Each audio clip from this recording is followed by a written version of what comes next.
দর্শক বন্ধুরা সবাই কেমন আছেন? আশা করি ভালো আছেন সবাই। তো আপনাদের মাঝে ভিডিও নিয়ে আসলাম, ছাগলের ভিডিও।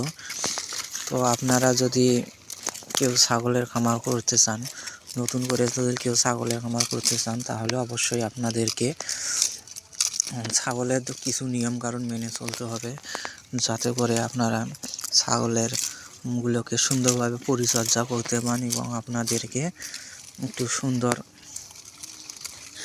করে আপনারা ছাগল থেকে একটি ভালো ধরনের প্রফিট পেতে পারেন। তো আপনারা যদি কেউ ছাগলের খামার করতে চান, তাহলে আপনাদের অবশ্যই ছাগলের একটি ঘর নির্মাণ করতে হবে, যা ঘরের মূল্য হচ্ছে 20-25-এর মধ্যে একটি ছাগলের ঘর নির্মাণ করা সম্ভব। তো আপনারা যদি কেউ ছাগলের খামার করে সুন্দরভাবে ঘর তৈরি করেন এবং আপনাদেরকে মিনিমাম 8 থেকে 10টি মা ছাগল দিয়ে খামার শুরু করতে হবে। 8 থেকে 10টি মা ছাগল দিয়ে খামার শুরু করলে আপনারা 1 বছরের মধ্যে ভালো প্রফিট পেতে পারেন।